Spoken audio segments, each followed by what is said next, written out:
Across the UK, across continental North America, and around the world on the internet, by webcast and by podcast, my name is Howard Hughes, and this is The Unexplained. Thank you for coming back to the show. Thank you for the informative and supportive emails that I've had recently. Lots of good suggestions, both for the show and about my tinnitus problem, which I acquired after an infection virus that I got a couple of months ago. Left me with some hearing difficulties that I'm still working through. Got a couple of appointments coming up in hospital during July, so I'm full of hope that it's all going to be okay. But very important for me to get back behind a microphone because that's what I do. And that's what I enjoy. 3 shows coming up. This one is one that I recorded a couple of months ago and for one reason or another just haven't been able to get out to you before now. Highly controversial show. More on this in a second. A show coming up about UFOs and ufology. Completely new take on those subjects for the 21st century. Think you'd be interested in that. And a show about working miracles. And I think at the moment a lot of us need those miracles, don't we? In the news here, since we last spoke, we had the Queen's Jubilee celebrations in London. Fantastic concert here. Paul McCartney doing superb work, really, bearing in mind the guy is 70 years of age thereabouts. Cliff Richard here, British song master, doing well as well at his age. He's 70-odd as well. Plus some of the new acts here, and also stars from the 1980s, including Grace Jones, who did a great version of Slave to the Rhythm, which is one of my favorite songs from the 1980s, but she did it while hula hooping continuously through the song. How she did this in a leather costume in a certain amount of heat outside Buckingham Palace in London for the duration of Slave to the Rhythm, I don't know, but wow. She can do that at 60-odd. She's doing pretty damn well. So that's one thing that's happened here. On the news front, Spain said it wasn't going to have a bailout. Now has had a bailout of the banks in Spain, which all goes to prove what a lot of people are telling me, and I do fervently believe it. We are not being told the truth about the state of European finances, or indeed finances anywhere in the world.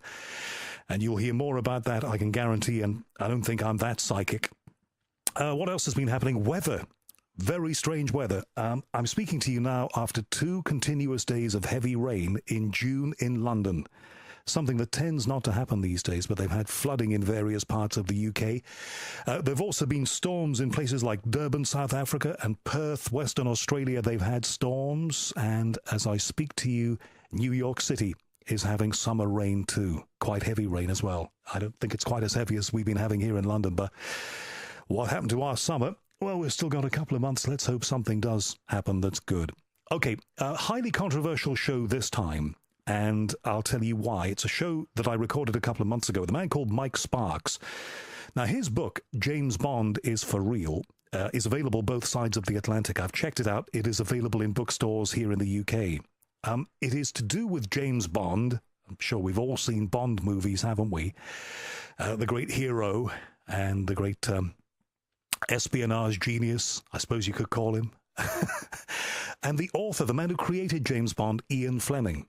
Now, Mike Sparks believes that Ian Fleming, who some of you may know worked in intelligence during the war, that Ian Fleming is in fact the real James Bond, and we'll explain why that is. Now, this is highly controversial stuff, and if you don't like to have your sensibilities challenged, if you don't like something that is highly controversial, then tune out right now and perhaps listen to something else and come back to the next show, because you won't like this. If you want to take a walk on the wild side, then I recommend what Mike Sparks has to say. Before we go to it, just to say that the views of Mike Sparks in his book, James Bond is for Real, are not the views of Creative Hotspot or The Unexplained or me necessarily. They are the views of Mike Sparks. Having got that disclaimer out the way, I think you'll be interested by what the man has to say, so let's get to him right now. And as I say, thank you very much for your emails. If you want to give me feedback about the show or leave me a donation, thank you if you have donated, by the way. Go right now to the website, www.theunexplained.tv. Okay, let's now hear the interview that I did with Mike Sparks a couple of months ago. He's in the United States, and his book, like I say, is called James Bond is for Real. Mike Sparks, thank you for coming on The Unexplained. Yeah, glad to be here. Now, I'm taking a bit of a flyer here because you and I have been in dialogue for months about this, and for one reason and another, this conversation hasn't come about before now. It's something that I'm not that convinced about, so you're going to have to do a bit of convincing here. But by the sounds of your emails to me, that's not going to be something that's going to be difficult for you at all. The title of your book, James Bond is Real. Now, as somebody who grew up watching James Bond movies with Sean Connery and every other James Bond between when I was a small boy and right now, I kind of think of James Bond as a fictional character. Why is that not right? What happened is Ian Fleming in World War II was the second highest in British naval intelligence. And while he was there, he collected information about the enemy, the Germans. So what you see in his writing, and you go to his books to see that, is that under the Official Secrets Act, he couldn't speak freely. But what he's trying to say in his books, in code, once you break the code, is he's telling you that the Germans escaped, the Nazis escaped in World War II in good order. That means they left with their key personnel, lots of money, and key technology, tools to make other tools. And the idea is that they left in good order and brought their high technology to places like Greenland, Norway, Antarctica, and South America. And when they did that, they were able to recreate actual flying saucers. Because if you look in the early era of the flying saucers from 1945 to 1962, the flying saucers that were spotted were very crude. They give off smoke. They give off slag. They were flying over Washington, D.C. They were shooting down other airplanes. And if you look at all the evidence, you'll see that they're actually human, not from another planet. So when you see a movie like Iron Sky being very popular right now in the alternative, movie world, the reason is because it struck a nerve. And the nerve is that people know out there, but we weren't really told the truth of how World War II ended. World War II did not end like we made it sound like. The listen, like a lot of people have suggested this over the years, and there's been all sorts of talk about, for example, I'm sure you've heard about the Nazi bell that they were working on, right? And the changes in physics that's supposed to have brought about, and the idea that after the war, the scientists who created these things got away and they used that technology for things like time travel, interdimensional travel, interplanetary travel, and all the rest of it. But I'm fascinated that you found clues to that kind of thing in the works of Ian Fleming. Well, what it is that I was reading about this stuff in a book by Nick Cook. He's a famous British aerospace journalist for Jane's, very respectable now. He wrote a book called The Hunt for 0 Points. So I'm reading the book, and I'm going, okay, we've got these guys. They're fleeing from Germany. The German Navy's the primary agent for moving them out. And then all of a sudden he says, one group of people who's going to know a lot about this is Ian Fleming's 30 Assault Unit. And they go, what? 30 Assault Unit? Ian Fleming? I thought he was just a bureaucrat, intelligence guy. I find out later by going some more research that he actually founded this intelligence gathering commando unit, 30 Assault Unit, and that they captured the entire German Navy's records at the end of the war.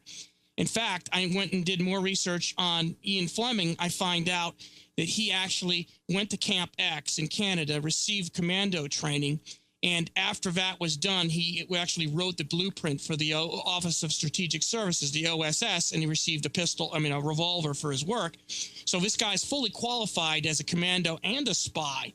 And then even more stunning, in 1996, a book was written called OPJB, The Last Great Secret of World War II by Christopher Crichton.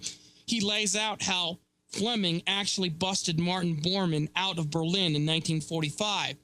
And I'm going, oh, my God. So then I go back and say, if I could just hold on for just half a second, let's back up there. You're saying that Ian Fleming helped Martin Bormann, who was a Nazi war criminal, get out of the situation that he was in and away after the war? Right, in exchange for a loot. Basically, England was hurting for money, and they had stolen all the money and loot from, the concentration camp survivors. So Martin Bormann offered, the English government a cool $1 billion. Of course, not realizing they probably had $100 billion at least, but in exchange for him being, removed out of Berlin, which was surrounded by forces, mostly Soviet forces. All right, so you're saying that a deal was done with this man, and the money that the British got was dirty money. I mean, it was money with blood on it. Yes, and so the idea was that he outlines the plan, and it's extremely feasible. As a military man, when you're surrounded by armies all over on the land, there's no way you're going to land an airplane, even a short takeoff and landing plane. So you see a very clever plan to use seaplanes, fly Borman out by a seaplane, and then, get him to the watery area of Lake Mogulsi first, and then transfer him to a short takeoff and landing Lysander plane, and, fly him out. Sounds like the kind of way that it would have been done in those days, and the Lysander plane often used for covert operations. Anybody who's watched a war film knows that. Mm-hmm. But what evidence, really, what concrete evidence is there that happened?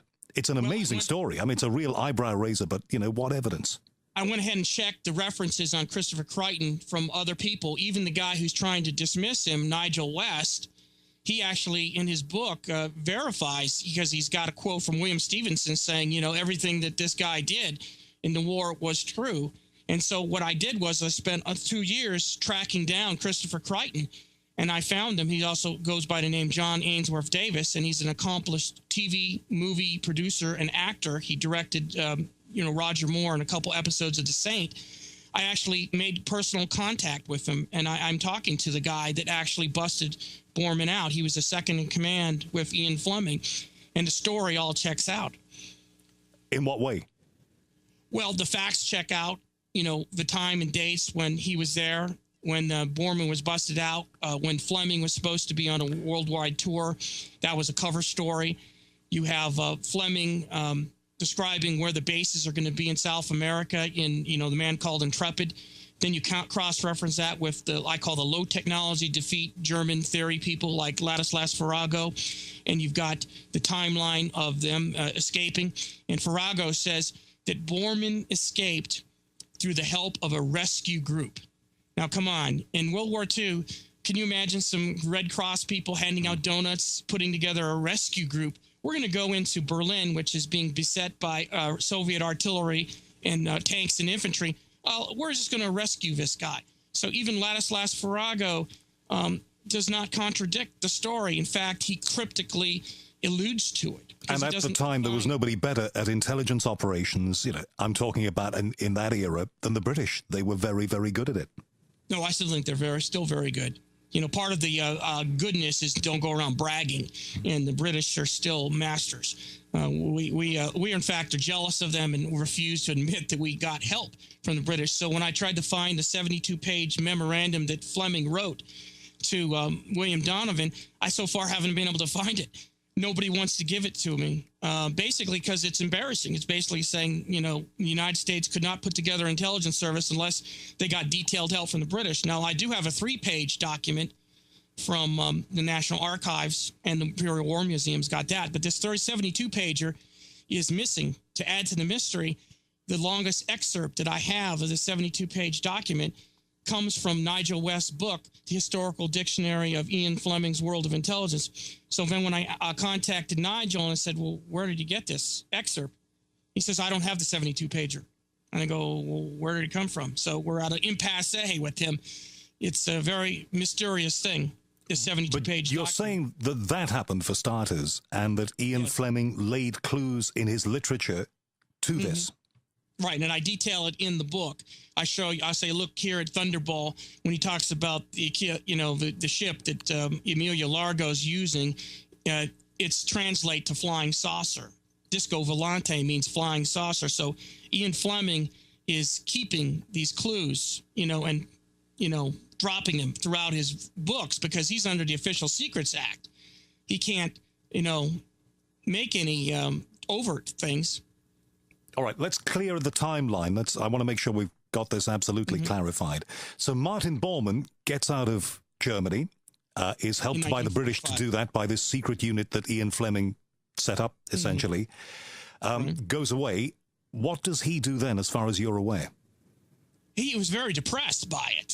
He took to the bottle. So a lot of the people that are trying to disparage Fleming are saying he was just a drunk and a womanizer and all that. But that just doesn't make sense. When you read his life story, he's number 2 man in British naval intelligence. He's very upbeat. He's a commando. He's a spy. he's no longer trying to please mom. I mean, none of that psychological babble is in effect. He's a self-actualizing military man. So for him to go to drink, it has to be something bad happening, something that caused him to do that. Or a secret that he knows, something that he knows. Secret that he can't tell anybody. But the thing that's very, very interesting